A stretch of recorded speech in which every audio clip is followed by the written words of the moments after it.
নমস্কার, দেখছেন মহানগর 24x7। সপ্তদশ লোকসভা নির্বাচন উপলক্ষে কিন্তু আমরা বেরিয়ে পড়েছি পশ্চিমবঙ্গের বিভিন্ন জেলায় এবং সেখান থেকে প্রত্যেকটি লোকসভা কেন্দ্রের প্রার্থীদের সঙ্গে আমরা আলাপ করছি, পরিচয় করছি এবং তাদের প্রস্তুতি সম্পর্কে আমরা আলোচনা করছি।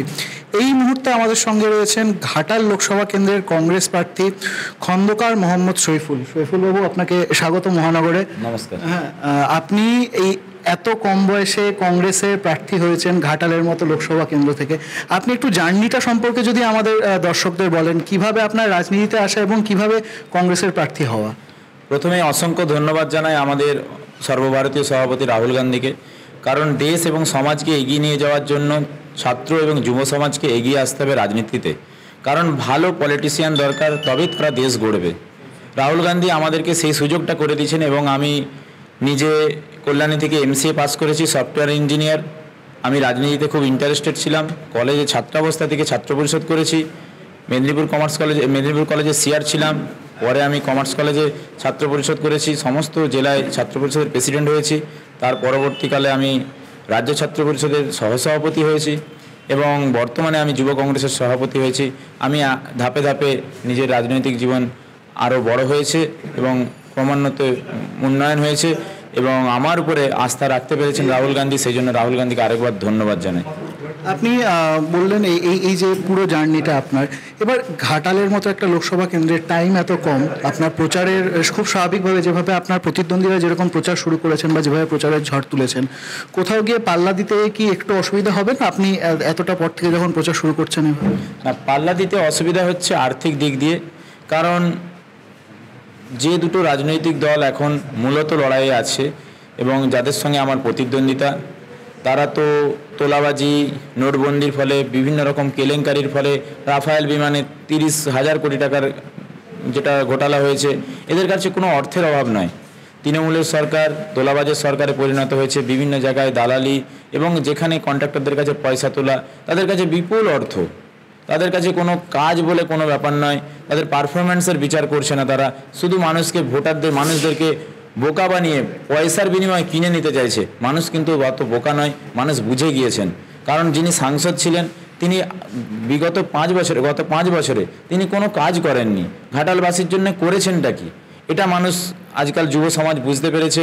আমি যেহেতু যুব সমাজের প্রতিনিধিত্ব করছি, যুব সমাজ খুব ভালো রেসপন্স পাচ্ছি। আমি বিভিন্ন কলেজের ছেলেমেয়েরা এবং যুব সমাজ খুব আমাকে কাছে টেনে নিচ্ছে এবং বলছে, দাদা তোমাদের মতো ছেলেরা এগিয়ে এলে আমরা তোমাদেরকে অবশ্যই সাপোর্ট করব। তারা হয়তো তৃণমূল করে, তারা হয়তো বিজেপি করতে পারে, কিন্তু আমাকে যেহেতু আমরা ছাত্র পরিষদ যুব কংগ্রেস থেকে উঠে এসেছি, এত কম বয়সে প্রার্থী হয়েছি, আলাদাভাবে আকর্ষণ দেখতে পাচ্ছি যুব সমাজের মধ্যে আমার প্রতি।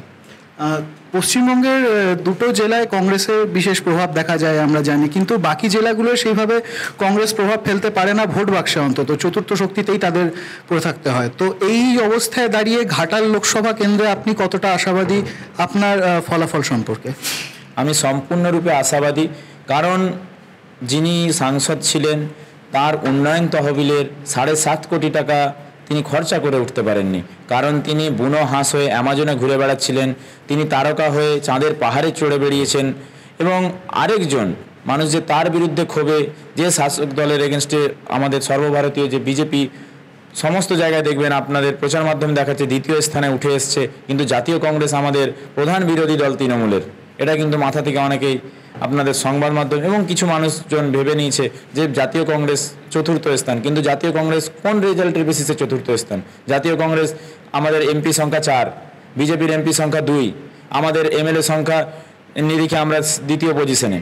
তাহলে আমরা প্রধান বিরোধী দল, আমরা 4র্থ কোথা থেকে হলাম? কিন্তু ব্রিগেডের মঞ্চে তো কংগ্রেস প্রতিনিধিরা এসেছিলেন, রাহুল গান্ধী পাঠিয়েছিলেন, মমতা ব্যানার্জি ডেকেছিলেন এবং বিজেপি প্রধান শত্রু এবং বিজেপিকে হারানোর জন্য সমস্ত শক্তিকেই এক হতে হবে, এটাও যেমন সত্য, তেমনি পাশাপাশি তৃণমূলও কিন্তু কম হানিকারক নয়, কারণ এটাও রাহুল গান্ধী পরে বুঝেছেন, সেই জন্য তার থেকে দূরত্ব বজায় রেখেছেন এবং আমরা একা লড়ার সিদ্ধান্ত নিয়েছি এবং একা লড়ে জাতীয় কংগ্রেস নিজের পায়ে আগামী দিনে দাঁড়াবে। একা লড়ার সিদ্ধান্ত না হলেও কিছু কিছু জায়গায় দেখা যাচ্ছে, যেরকম যাদবপুর অন্যতম একটা লোকসভা কেন্দ্র, যেখানে কিন্তু বামেদের কার্যত ফাঁকা জমি দিয়ে দেওয়া হয়েছে। এই প্রসঙ্গে কি বলবেন, যে তাহলে কি একটা ভেতর ভেতর কোথাও আন্ডারস্ট্যান্ডিংয়ের ফর্মুলা কাজ করছে সিপিএম এবং কংগ্রেসের মধ্যে? দেখুন, এই সব নীতি নির্ধারণ যারা করেন তারা প্রাদেশিক নেতৃত্ব এবং সর্বভারতীয় নেতৃত্ব, তারা কি চিন্তাধারা এবং কি আগামী দিনের কি পরিকল্পনা করে এসব করেছেন সেগুলো আমি বিস্তারিত বলতে পারবো না, সেগুলো আপনার প্রাদেশিক নেতৃত্ব কিংবা সর্বভারতীয় নেতৃত্বের সঙ্গে আলোচনা করে নিতে পারেন। আর প্রচারে আপনি যেরকম যুব নেতা, তাহলে আপনার দিকে খুব স্বাভাবিকভাবেই যুব নেতাদের একটা আকর্ষণ থাকবে, কারণ আপনার মতো বয়সে, যদিও আরেকজন যিনি রয়েছেন তিনি একটু বড়, কিন্তু আপনি একদম ইয়াং। সেই জায়গা থেকে যুবকদের কাছ থেকে কীরকম রেসপন্স পাচ্ছেন এবং কতটা এক্সপেক্ট করছেন? আমি খুবই ভালো রেসপন্স পাচ্ছি এবং যুব সমাজ, আমি তো তারকা প্রার্থী নয় যে আমি হুড খোলা গাড়িতে ঘুরবো এবং মঞ্চ করে বাইরে থেকে, আজকে এই দেখলাম বিভিন্ন টেকারে করে বাইরে থেকে লোক নিয়ে এসে সভা করা হচ্ছে, পয়সা খরচ করে তাদেরকে খাওয়ানো হচ্ছে, কোথাও ডিম ভাত, কোথাও বিরিয়ানি। আমাদের সেই সামর্থ্য নাই এবং আমার মতো কেউ পরিশ্রমও করতে পারবে না। আমরা মানুষের সরাসরি কাছে চলে যাচ্ছি, মানুষের দৌড়ে দৌড়ে যাচ্ছি, মানুষের অভাব অভিযোগগুলো নিজের কানে শুনছি, পরবর্তীকালে জিতে এসে তাদের ওই সব সমস্যা যাতে সমাধান করতে পারি। এবং আমার মতো দায়িত্ব নিয়ে বলছি, কোনো প্রার্থী এত পরিশ্রম করতে পারবে না এবং রাজনৈতিকভাবে আমাদের ঘাটাল লোকসভার কোনো প্রার্থী এতটা সক্রিয় নয়। তারা পার্লামেন্টে গিয়ে দু কলম কথাই বলতে পারবে না এবং আরেকজন এলে তো অপশাসনে তিনি ভরিয়ে দেবেন। তাহলে কীরকম কত শতাংশ ভোট পাবেন আশা করছেন ঘাটাল থেকে? শতাংশের হিসাব বলতে পারছি না, সেটা মানুষ ঠিক করবে, কিন্তু জিতার ব্যাপারে সম্পূর্ণ আশাবাদী। অনেক ধন্যবাদ শরীফুল বাবু। আপনারা দেখছিলেন এতক্ষণ ঘাটাল লোকসভা কেন্দ্রের কংগ্রেস প্রার্থীর সঙ্গে আমরা কথা বলছিলাম। তিনি কিন্তু একদম যুব নেতা এবং তিনি যুব সমাজের কাছে গিয়ে তিনি ভোট চাইছেন এবং তিনি সম্পূর্ণরূপে আশাবাদী যে তিনি ঘাটাল থেকে জয়লাভ করবেন।